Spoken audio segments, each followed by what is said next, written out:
Todo empieza aquí, con el pueblo judío. Un pequeño pueblo que ha sido dominado a lo largo de muchos siglos por los imperios poderosos de la zona. Es un pueblo especial porque ha desarrollado la idea de ser el pueblo elegido por Yahvé, su Dios, y además esperan que algún día Dios les envíe un Salvador, un Mesías que les libere. Alrededor del año cero, la situación de este pueblo no es buena. Están dominados por el Imperio Romano y al mando de unos dirigentes totalmente despreocupados por su gente. Y justo en ese momento llega él, Jesús, un hombre de familia humilde que durante sus últimos 3 años de vida se dedica a predicar, a difundir un mensaje muy potente y novedoso para aquella cultura. Fíjate, a través de su mensaje incita a la gente del pueblo llano a ser solidarios unos con otros y a los ricos los critica de forma dura e hiriente.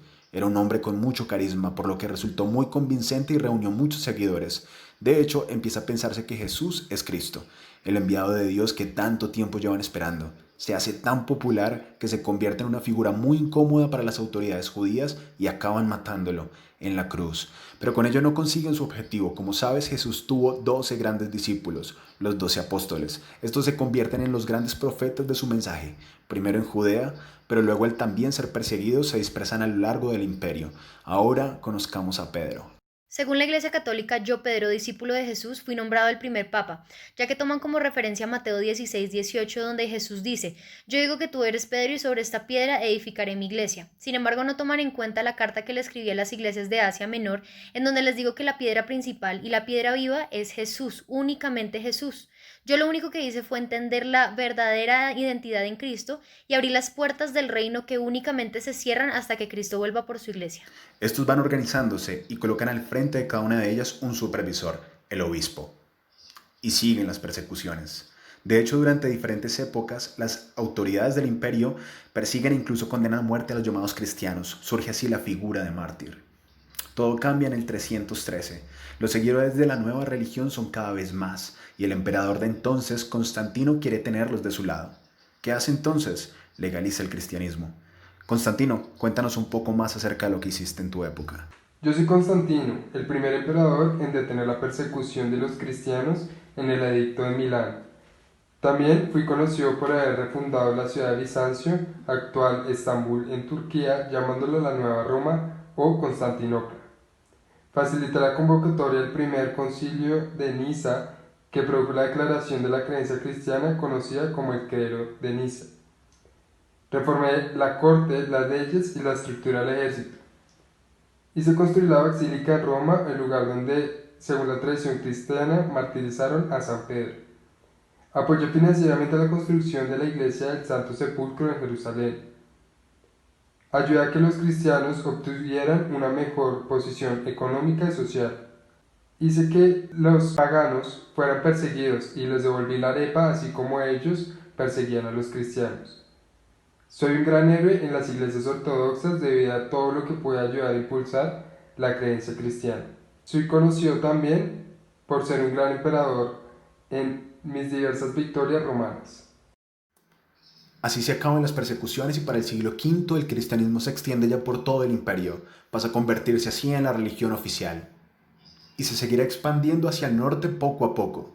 De aquí en adelante, cuanto más grande es la ciudad que dirige, mayor es la reputación del obispo. Y cuando el imperio se parte en dos, los obispos más importantes son el de Constantinopla en esta parte de aquí y el de Roma en esta parte de aquí. A este pronto empezará a llamársele papa. Hablemos ahora del obispado de Damasco. Me centré en la unificación y centralización del poder de la Iglesia y del imperio. Hablé en contra de las principales herejías en la Iglesia. Alenté a la producción de la Vulgata de la Biblia con apoyo a San Jerónimo. Ayudé a reconciliar las relaciones entre la Iglesia de Roma y la Iglesia de Antioquía y alenté a la veneración de los mártires. Comencé a hacer evidente la pretensión universalizante del obispo romano. A partir de ahora las cosas se ponen feas. Atento. Por un lado, con la conversión de la población al cristianismo, se empieza a perder en gran parte el mensaje revolucionario de Jesús. A esto se le suma que el imperio cae. Los bárbaros lo han dejado todo medio en ruinas y por tanto muchos de la organización eclesiástica se van al traste. Así que ahora el cristianismo ha perdido contenido y ha perdido estructura. Hablemos ahora del obispado de León I el Grande. Soy el obispo León I el Grande, el primer papa en recibir el prefijo magno. Intervení en las controversias cristológicas. Utilicé la autoridad en pro de la ortodoxia y la moderación. Fui gran mediador con Atila, el rey de los hunos, para que no entraran a Roma, y ayudé en las negociaciones con Gensérico, el rey de los vándalos.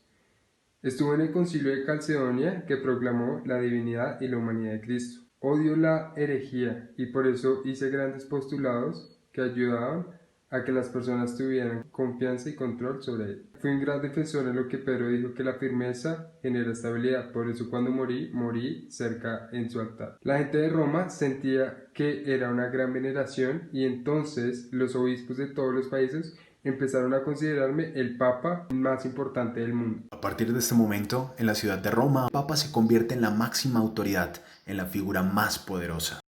Como te he dicho, ahora el papa es la máxima autoridad de Roma. Pues bien, de aquí en adelante va involucrándose en los enredos, alianzas y luchas de poder característicos de cualquier persona interesada en dominar, y durante los siguientes siglos seguirán peleando por mantener su poder y ejercer autoridad sobre todo. Hacen vida de reyes, y la corrupción y la avaricia se convierten en algo común entre la mayoría de ellos. Dejemos que Gregorio I el Grande nos cuente un poco más al respecto. Yo soy Gregorio I el Grande. De joven me dediqué a la política. Mis padres eran senadores. Fui gobernador de Roma. Siempre estuve inquieto sobre cómo compatibilizar las dificultades de la vida pública con la vocación religiosa. Por eso me volví monje. Escribí varias epístolas hacia los herejes y cismáticos en África.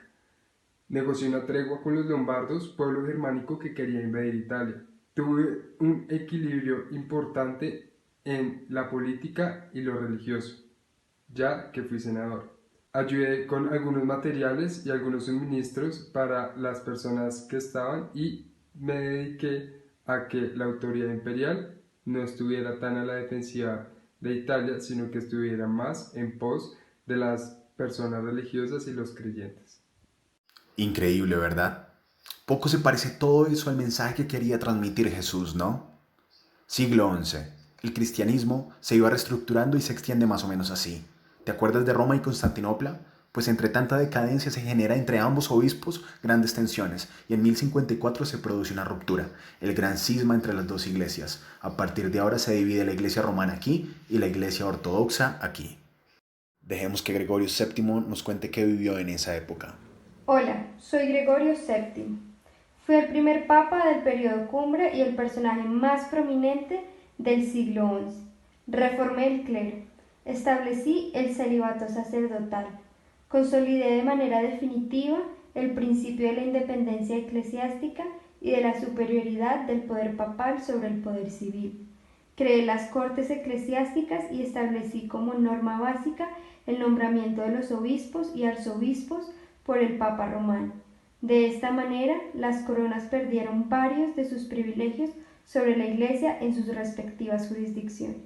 Por otro lado, a principios del siglo XI empiezan las famosas cruzadas. Los papas, en lugar de buscar un acercamiento con el Islam entre este año y este año, arman ejércitos compuestos por soldados europeos que en nombre de Dios y el cristianismo acuden a los santos lugares, a los sitios donde ocurrió todo para liberarlos. Aunque te cuento una cosa, el objetivo de fondo era poder tener control sobre el Mediterráneo, que como sabes tiene un gran interés comercial. Inocencio, ¿tú qué opinas al respecto? Mi nombre es Inocencio III y a pesar de mi corta edad, a los 37 años fui elegido papa. Fui responsable de promover la Cuarta Cruzada y desafortunadamente un grupo de cruzados se rebeló y saquearon lo que hoy es conocido como Istambul, Turquía. Esto generó envenenamiento entre las relaciones de las iglesias griegas y latinas durante unos siglos, y esto permitió que se generara un reino latino en Constantinopla. Uno de mis logros más importantes incluye el decreto que se estableció del que cualquier adulto cristiano, sin importar su clase social, debía al menos una vez al año recibir los sacramentos de la confesión y la Eucaristía. Esta celebración reunió en Roma a más de 400 obispos y 800 abades y superiores, los cuales incluían príncipes seculares y sus representantes. Estas reuniones fueron muy características de la Edad Media. Paralelamente, está ocurriendo otro episodio oscuro. En 1184 surge la Inquisición, que fue especialmente importante en toda esta zona. Te explico. A lo largo de más o menos 6 siglos, todo aquel que cuestiona la doctrina oficial cristiana se le considera hereje, y ser hereje es ser enemigo de la Iglesia. Así que la Inquisición lo persigue, lo castiga, tortura e incluso mata. Bonifacio VIII, cuéntanos un poco más acerca de esto y de tu muerte. El rey Felipe de Francia y yo el Papa Bonifacio VIII, tuvimos muchos inconvenientes porque él no se quería acatar a las leyes que había establecido el clero. Y uno de ellos era que la autoridad, por más grande que fuera de cualquier gobernante, siempre iba a predominar el de la iglesia. Como no se acató a esto, él me arrestó, me tuvo en tratos muy inhumanos, desafortunadamente morí. Sin embargo, esto le dio la entrada a la caída del Imperio Romano, la cual duró hasta 1517, cuando inició la Reforma Luterana. Atento ahora, porque sucede algo importante. En el siglo XVI aparece en escena Martín Lutero, un monje alemán que se queda escandalizado cuando va a Roma y se encuentra con todo el desastre que te he contado de la jerarquía eclesiástica, así que emprende lo que se conoce como la Reforma Protestante. Busca la reforma, el cambio radical de la estructura de la Iglesia. Pues bien, como reacción se produce el famoso Concilio de Trento, reunión de obispos. ¿Qué deciden? Pues justo lo contrario, dar más valor a la figura del Papa y alto clero y por tanto jerarquizar aún más el asunto. ¿Qué pasa entonces? Pues que el luteranismo se separa de la Iglesia romana. Posteriormente otros movimientos religiosos hacen lo mismo y crean iglesias protestantes por toda esta zona. Y también en Inglaterra, donde el rey Enrique VIII quiere divorciarse de su mujer, pero como el papa de entonces no le da permiso, se enfada y opta por romper con la Iglesia romana. Así se crea la Iglesia evangelista. Ya ves, la Iglesia romana se ha reducido geográficamente y comienza a autodenominarse católica. A lo largo de la historia han existido 264 papas y 266 papados reconocidos oficialmente por la Iglesia Católica. Esto se debe a que Benedicto IX ascendió en 3 ocasiones al papado. De entre todos los papas, 42 han ejercido el pontificado durante menos de un año y 10 lo han ejercido durante más de 20 años. El papa actual es Francisco, de nombre secular Jorge Mario Bergoglio, cardenal argentino elegido sumo pontífice en marzo de 2013. Su cargo se corresponde al del antiguo patriarca de Occidente de la Iglesia Ecuménica, previa al cisma de Oriente. El sucesor de Francisco tomará su lugar cuando éste fallezca o no tenga fuerzas para ejercer su función papal. Año 2020. Hemos llegado a la actualidad.